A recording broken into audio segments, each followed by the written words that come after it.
변화의 두려움에 대하여. 여행을 떠날 때 얼마나 큰 짐을 들고 가는가. 짐의 크기는 여행에 대한 두려움의 크기다. 나는 나만의 짐 싸는 방법이 있다. 여행을 가기 며칠 전부터 가방 하나를 서재 바닥에 놓아둔다. 활짝 열어놓는다. 그리고 생각날 때마다 가져가야 할 것들을 던져 넣는다.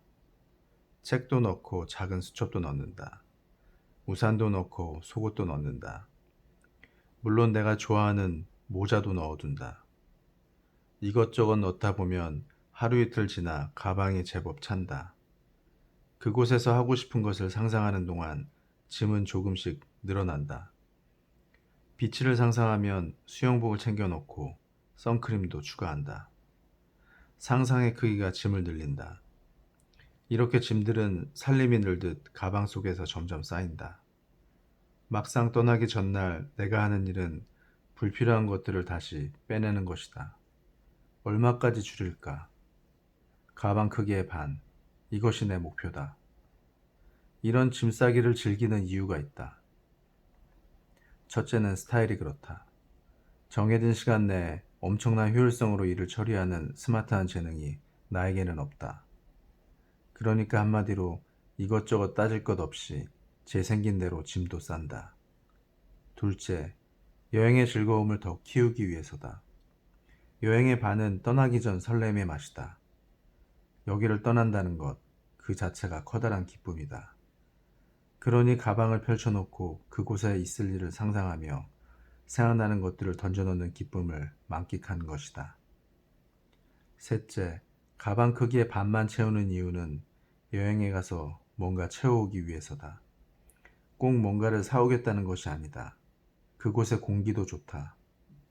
그저 내가 가는 그곳에 대해 내 정신은 가방만큼 열려 있어 받아들일 준비가 되어 있다는 나만의 상징적인 의식이다.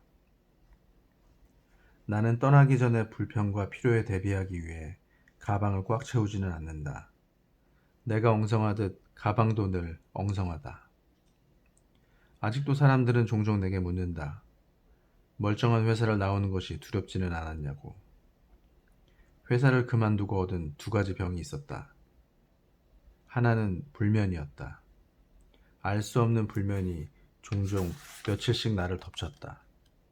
겉으로는 태어난 듯 했지만 내 무의식은 사회 속에 홀로 던져진 가족에 대한 근심으로 가득했나 보다. 불면은 그런 모습으로 몇 년을 갔다. 또 하나는 닥치는 대로 신간서적을 읽어대는 것.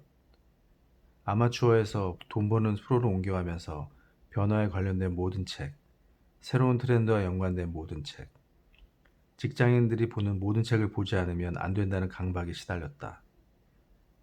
어떤 해는 1000권쯤 읽은 것 같다. 책 읽기는 즐거움이 아니라 서류를 읽고 도장을 찍어야 하는 사람의 의무처럼 되었다. 그렇게 또 몇 년이 갔다. 한마디로 덮어둔 두려움의 횡포시대였다. 지금은 그렇지 않다. 그 모든 책을 읽지 않아도 된다는 것을 알게 되었다. 나는 다시 독서의 즐거움으로 되돌아왔다. 읽고 싶은 책을 읽고 한 번 본 책을 여러 번 보고 한꺼번에 여러 책을 이리저리 보는 제멋대로 독서를 즐기고 있다. 물론 잠도 잘 자고 있다. 걱정한다고 해서 이미 벌어진 일이 일어나지 않는 것이 되거나 반대로 일어나지 않을 일이 생겨나는 것은 아니니까 말이다. 그리하여 나는 알게 되었다. 변화할 때는 두려움을 즐겨야 한다는 것을. 그것은 일종의 흥분이며 삶의 엔돌핀이며 살아있는 떨림이라는 것을. 일이 꼬이면 비로소 어떤 기막힌 스토리가 나를 찾아오르는 조짐이라 생각하라. 가난이 두려워질 때는 10년을 기약하라. 한두 번의 실패나 실수로 불운의 예감에 시달릴 때는 성패는 이미 쓰여있다는 진리를 믿으면 마음의 평화를 얻을 수 있다. 반대로 일이 계획대로 잘 되면 떠날 때가 되었다는 것을 알면 된다. 인생은 봄처럼 짧다. 인생을 잘 사는 법은 하고 싶은 일을 하며 사는 것이다. 그러니 그렇게 하면 된다. 두려움은 두려움에 대한 두려움으로만 증폭된다.